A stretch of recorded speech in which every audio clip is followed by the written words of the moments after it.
Okay, let's get into your reading, Leo. Okay, listen to me, please. You will never doubt anything ever again, because if you are watching this, okay, trust that this has found you for a reason. This is not a coincidence. You are so lucky. And I want to name what a strong promise that opening is, okay? You will never doubt anything ever again, because doubt is probably exactly what's been eating at you. The doubt about whether love will come. The doubt about whether you're enough.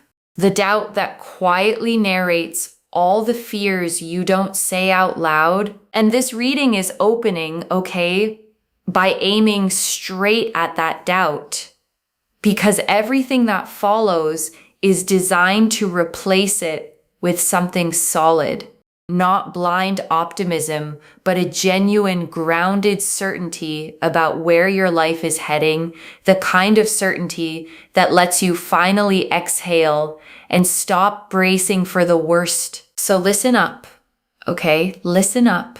Watch until the end. I'm telling you, I have manifested that this would only find you if it is meant for you. You are going to have love. You are never going to be alone, like in this lifetime. You, as in you, won't die alone.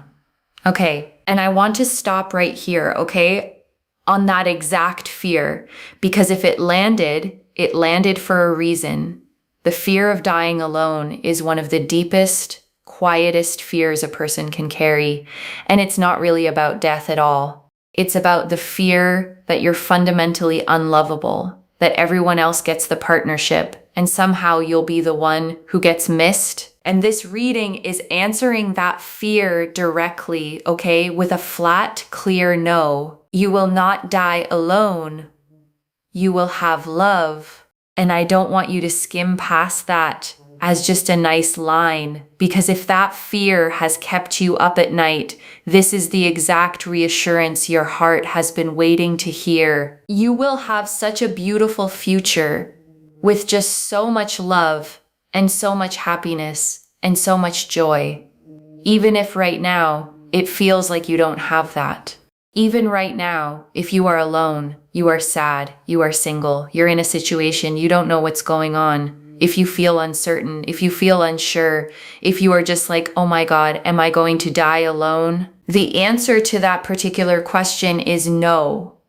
You will not die alone. You will have a partner, a companion that really loves you, respects you, and takes care of you the way that you would for them. A person that genuinely has mutual respect.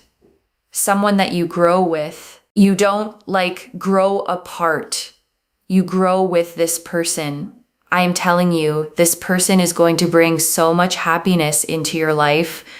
And I want to slow down on the specific qualities the reader named, okay? Because they're worth holding as a standard, not just hearing as a promise. Loves you, respects you, takes care of you the way you would for them. Mutual respect. Grows with you, because notice, okay, that word mutual keeps coming up, and it's the key to the whole thing. Mutual means it goes both ways. You're not the only one giving. You're not the only one caring. You're not doing all the loving while they do all the receiving. It's balanced, equal. Two people pouring into each other. And I say hold it as a standard, okay? Because when you know this is what's coming, you stop settling for less of it. You stop accepting the one-sided situations, the people who take more than they give, the connections where you're doing all the work, because you'll know deep down that mutual is what's reserved for you, and you'll stop wasting your fullness on anything less. And I want to sit with that phrase, okay? You grow with this person, you don't grow apart, because it's naming one of the deepest fears under long-term love. A lot of people have watched relationships start beautifully and then slowly drift, two people changing in different directions until they barely recognize each other. And this reading is promising the other kind okay? The kind where you change in the same direction, where growing up and growing older brings you closer instead of further apart, where the person beside you at the end is someone you chose again and again the whole way through. And I want to add something honest and hopeful about that, okay? Because grow together love isn't just luck. It's partly about who you become first. Two people grow together when they're both the kind of people who keep growing at all. And that's part of why, okay, this whole reading keeps pointing you back to your own growth. Because the fuller, more healed, more whole you become now, the more you become exactly the kind of person who can be in a grow together love, someone with their own life, their own depth, their own momentum moving forward. So the work you do on yourself, okay, isn't separate from the love that's coming. It's part of building it. You're becoming someone who grows so that when you meet someone who also grows, the two of you move through life in the same direction, closer with every year instead of further apart. The universe right now wants you to not worry about your love life. The universe right now wants you to focus on all the other things that you've got going on, because this naturally will fall into place. It will come into the course of your life. The universe is saying, listen, that's going to happen for you, but do not neglect other parts of your life. So, for example, if you are working at your career and then you're like, I really want to start this and I want to do this and I want to do that, but then you get sad because you think of your love life and then you think you don't have enough energy for, your career, for example, or other things. The universe gets upset. The universe is like, no, but focus on this because this is the time for that right now. I will bring love. Love is absolutely on the horizon. It's literally there. But I want you to do the things that you love. And I want to name why the universe is being so firm about this, okay? Almost a little stern. Because there's real care underneath it. It's not scolding you for wanting love. It's protecting you from letting the longing for love eat everything else. Because here's what happens, okay? When you fixate on the one thing you don't have, it can swallow your whole attention until the career you're building, the hobbies you love, the friendships, the personal growth, all get neglected because your mind is entirely on the missing piece.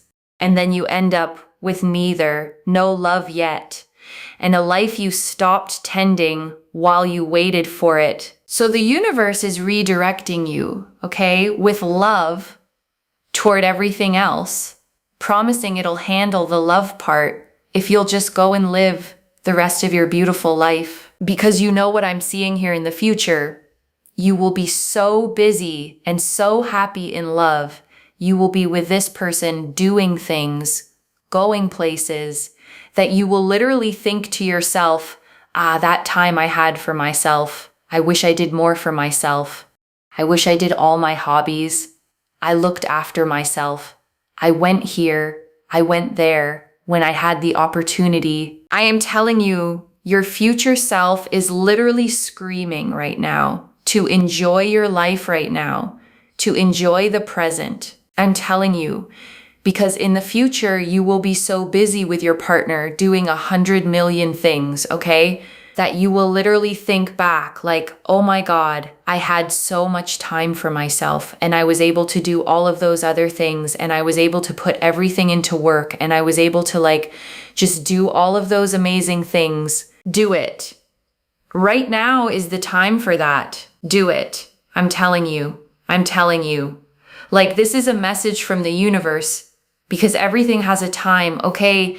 And I want you to really hear this, okay? Because it completely flips the story you might have been telling yourself. You might have been experiencing this single solo season as a lack, as a waiting room, as time being wasted until your real life with a partner begins. But your future self, okay, the one who's busy and in love and happy, doesn't look back on this time as wasted. They look back on it as precious, as a rare window of freedom and self-focus that they'd almost give anything to have again just for a day. So this time you're in, okay, isn't the empty waiting before your life. It is your life, a specific and precious chapter of it.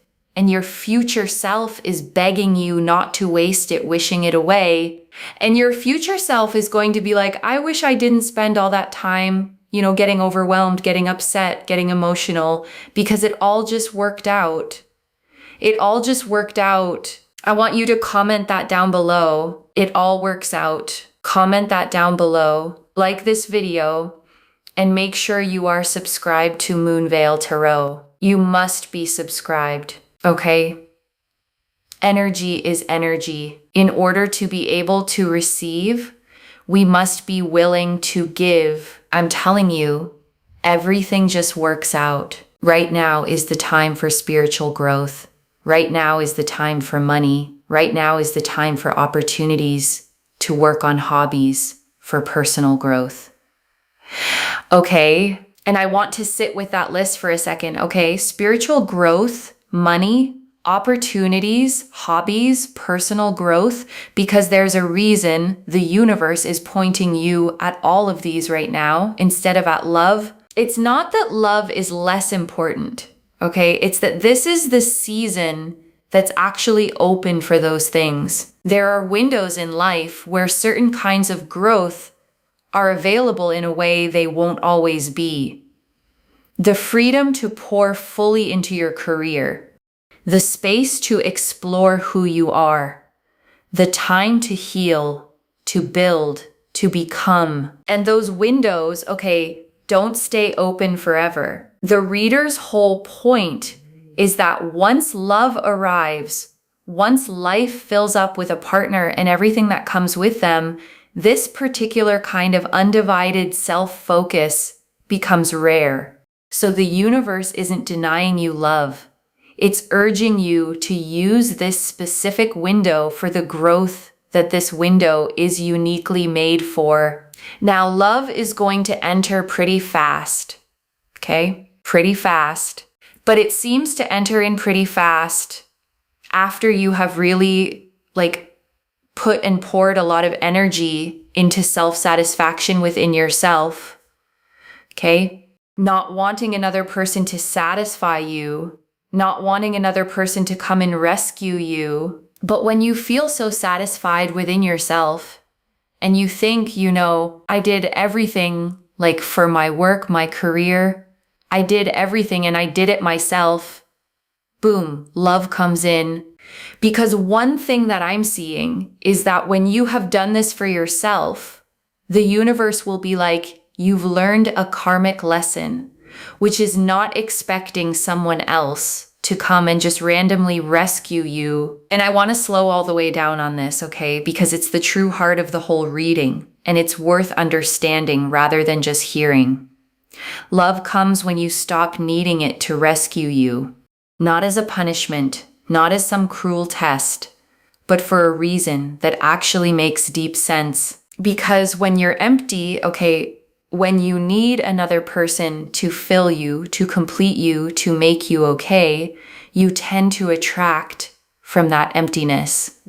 You cling, you settle, you accept less than you deserve, because any love feels better than the whole. But when you're full, okay, when you've built a life you love, done the things that satisfy you, become someone you're proud of, you attract from fullness instead. You don't need anyone to rescue you, so you can actually choose from a place of standards, of self-respect, of wanting to share your full life rather than needing someone to fix your empty one. And I want to give you a picture that makes this click, okay? Because it's the difference between two kinds of energy that people can feel before you even speak. Imagine two people at a gathering. One is quietly desperate, scanning the room, needing someone to notice them, needing tonight to go a certain way, or they'll feel crushed. And the other, is simply enjoying themselves, content whether they meet someone or not, full of their own life, their own stories, their own peace, not needing anything from anyone in the room. And here's the thing, people are drawn to the second one almost magnetically and slightly repelled by the first, even when the two are equally kind, equally attractive, equally worthy. Because need has a weight to it that people feel, and fullness has a lightness that people want to be near. So when the reader says become full, this is the mechanism. It's not about playing hard to get. It's about genuinely becoming the second person, the one whose life is already good, so that love, when it comes, is drawn to your fullness like warmth to warmth. You will be so full within yourself, for yourself, with everything you've done for yourself, that you are now full for the right person. This is very important. It's almost like there's some kind of lesson from your past lifetime. I'm telling you, this is the time for you. And the minute you have done everything for yourself, you feel so full within yourself to the point where you don't even need another person. Boom, that person comes in. I'm telling you, when you get to that place in your life, you will feel so powerful and it just all falls into place. I'm not even joking. I am genuinely not joking. You are going to be so happy in love, in your dream relationship, and it is going to be a testament to your strength and your courage. And I want to name why the not needing is so magnetic, because it can sound almost like a trick, like pretend you don't want it and then it comes. But it's not a trick, it's real. A person who is full, who is genuinely content, who has a whole rich life with or without you, is one of the most attractive things there is, because they're not desperate, they're not clinging, they're not making you responsible for their happiness. They're offering to add you to an already good life. And that's a completely different energy from someone who needs you to save them. The 10 of Cups. This is about, settling down, having that happiness, having that joy, having fullness and richness in your life, and feeling so content, so uplifted, so fulfilled. It is absolutely there in the picture for you.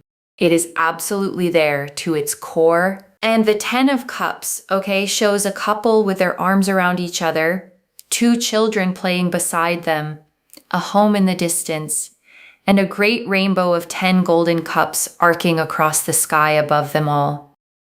And it is the single happiest card in the entire deck, the card of emotional fulfillment, of the loving home, of the completed, joyful family picture. And I want you to really take in, that this is the card that came out for your future, not a maybe card, not a hopeful card. The 10 of Cups, the picture of complete, settled domestic happiness, the rainbow after the storm.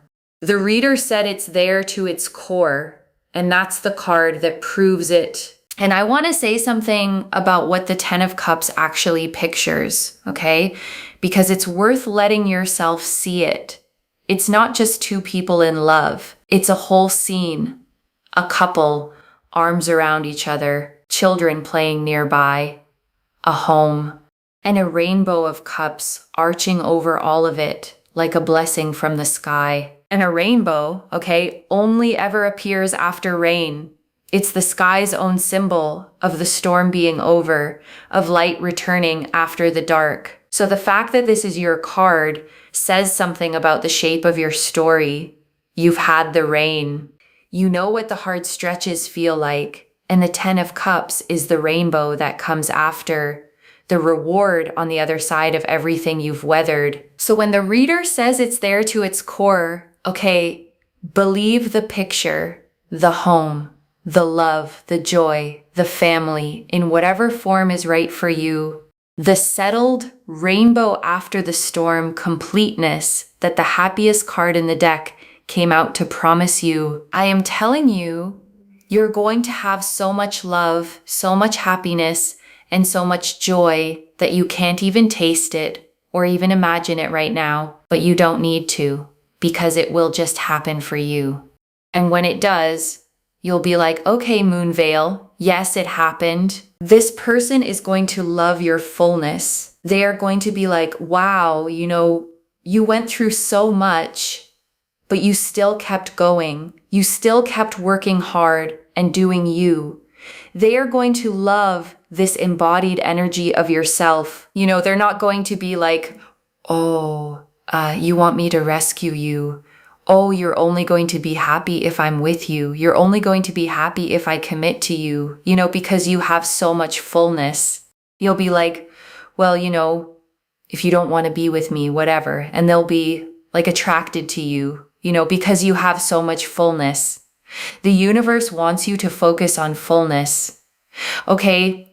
And I want to draw out something beautiful the reader said there. Okay. This person is going to love your fullness, your embodied energy, the fact that you went through so much and kept going, because it means the right person won't just tolerate your history. They'll admire it. The hard things you survived, okay?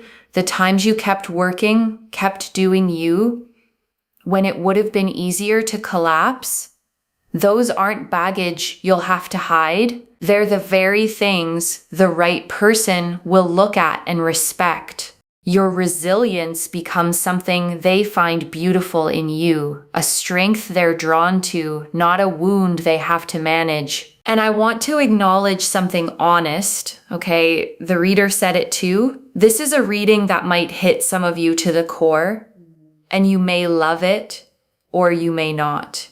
Because being told to focus on yourself, to become full on your own first, isn't always what an aching heart wants to hear. When you're lonely, okay, sometimes you don't want to hear work on your own fullness. You want the person, you want the love now. And being redirected back to yourself can feel in the moment like being denied. But it isn't denial, okay, it's the opposite. It's the universe handing you the actual key, the real mechanism by which the love arrives.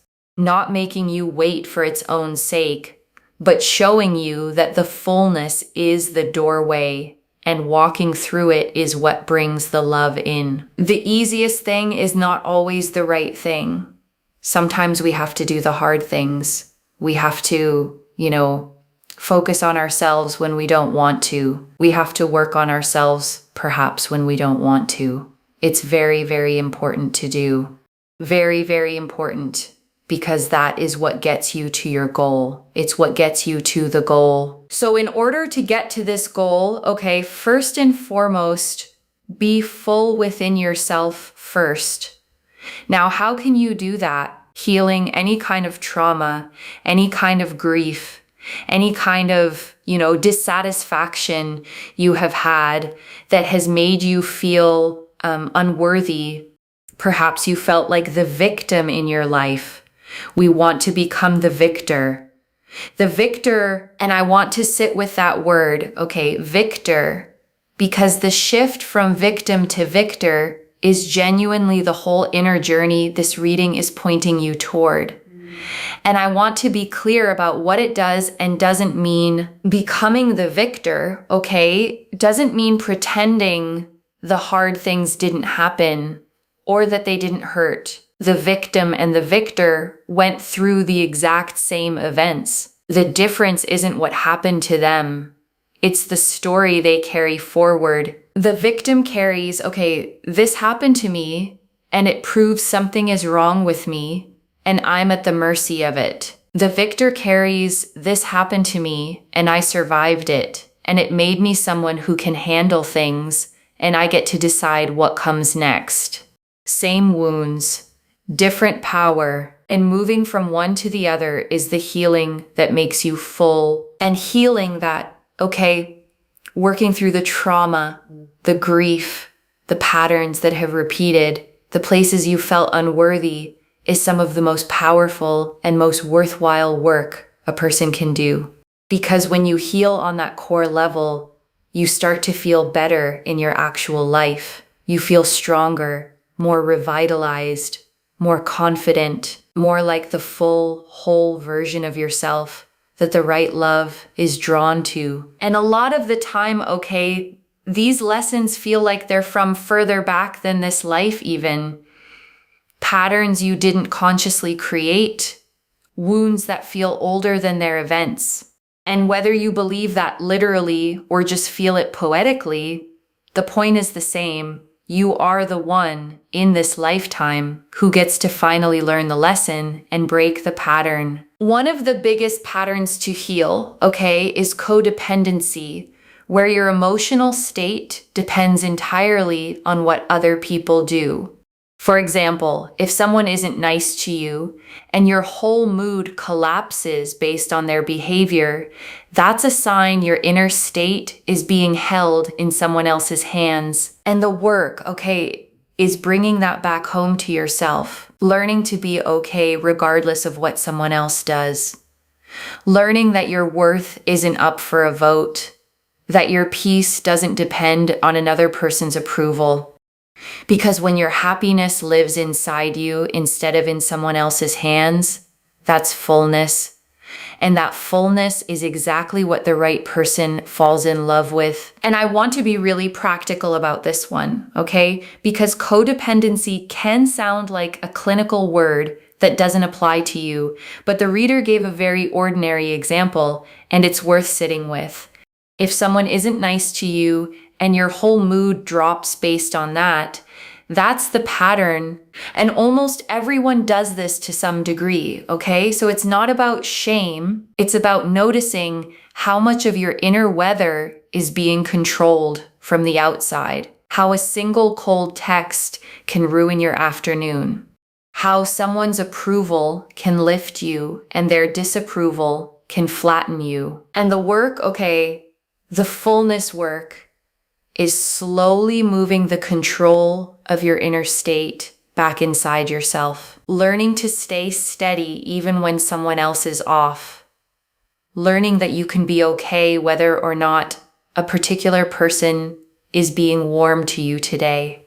And every inch you reclaim of that, every bit of your peace you take back from other people's hands is another inch of fullness, another piece of the whole, magnetic, self-possessed person the right love is drawn to. And then boom, you get to your goal. Because you will be a healed, fuller version of yourself. You'll feel better. You'll feel stronger. The Four of Pentacles. Don't worry, it's all coming together. Four of Pentacles, it's already yours. It's destined to be yours. Do the work and it comes sooner. And the Four of Pentacles, okay, shows a figure holding a coin tightly to their chest, one under each foot, one balanced on their head, gripping firmly to what is theirs. And here in this reading, it takes on such a hopeful meaning. This love, this future is already yours, already assigned to you, already held with your name on it. And I love the reader's exact phrasing, okay? It's already yours. It's destined to be yours. Do the work and it comes sooner. Because notice what that does and doesn't say. It doesn't say do the work or it won't come. It says it's already yours. And the work just brings it sooner. So the love isn't conditional, okay? It's not a prize you might fail to earn. It's already reserved, already destined. Already yours. The healing, the fullness, the focusing on yourself, none of that is you desperately trying to deserve love. It's just you speeding up the arrival of something that was always going to be yours anyway. And before I close this out, I want to leave a few things to actually hold on to, okay? The first, you will not die alone, loves. The reading opened with it, and the Ten of Cups confirmed it, the happiest card in the deck, the loving home, the settled, joyful future. Whatever the fear has been whispering, the answer is a clear no.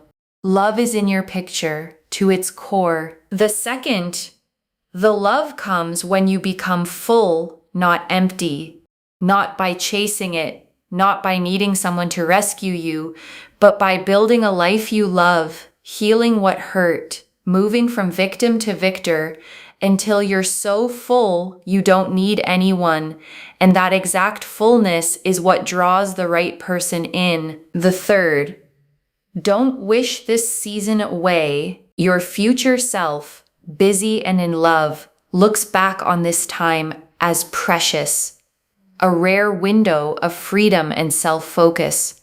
So pour into your hobbies, your career, your growth, your own joy now, because it all just works out. And this chapter is a gift, not a waiting room. And I want to answer why this reached you now. Okay, because that fear had been sitting in you, the am I going to end up alone fear, maybe loud, maybe quiet, but there, and the universe wanted to answer it, okay, plainly today, so you could stop carrying it, stop letting it steal your peace and your focus, and go live the beautiful life that is itself the very thing that brings the love in. I don't get the Ten of Cups and the Four of Pentacles together, the happiest card in the deck and the It's Already Yours card, both pointing at your love by accident. This is already clear, okay? The opening confirmed you will not die alone. That mutual, growing, respectful love is coming. The universe's message confirmed to focus on your career, hobbies, and growth now, and let love fall into place. The fullness teaching confirmed the key. Love enters fast once you're full within yourself and no longer needing rescue. The Ten of Cups confirmed a settled, joyful, fulfilled home is there for you to its core. And the Four of Pentacles confirmed it's already yours, already destined, and doing the inner work just brings it sooner. So let me lay this all out one final time. Okay, slowly, so it actually settles. You are not going to die alone, okay? Not in this lifetime. A mutual, respectful, grow together love is genuinely in your future, confirmed by the happiest card in the deck. And the way it arrives is through your own fullness, not through chasing, not through needing rescue, but through building a life you love, healing your wounds, becoming the victor until you're so whole that the right person is simply drawn to your light. And this single season you're in isn't wasted time, it's precious time, a window your future self will look back on with longing. So pour into yourself now, fully, joyfully, and the love itself is already yours, already destined, already reserved, and the inner work doesn't earn it. It just brings it sooner. One message: become so full that love is a beautiful addition and not a rescue, because the love that's coming is already yours. So claim it, loves. Comment below, it all works out, and let the universe hear you say it. And if you haven't already, subscribe to Moonveil Tarot, like this reading, and share the blessing with someone who needs it too. I genuinely read every comment, even the ones I can't always reply to individually. Your story becomes part of the reason this reading keeps finding the next person who needs it. Wherever you're watching this from, okay, I want you to actually feel this settle in before you go. You have carried a quiet fear, okay, maybe for a long time, that you be the one left out, the one who doesn't get the love, the one who ends up alone. And that fear has probably made this single season feel heavier than it needed to. And today the universe reached through the screen, okay, to take that fear out of your hands and tell you plainly, no, not you. You will be loved. You will be chosen. You will have the home, the companion, the joy, the whole Ten of Cups picture. to its core. So stop waiting to start living, okay? Pour into yourself, heal what hurts, build the life you love, become the victor, become full, and trust that the love that's already yours is going to walk in exactly when you've become the fullest, most whole version of the person it was always meant to find. Take care of yourself. Bye, loves.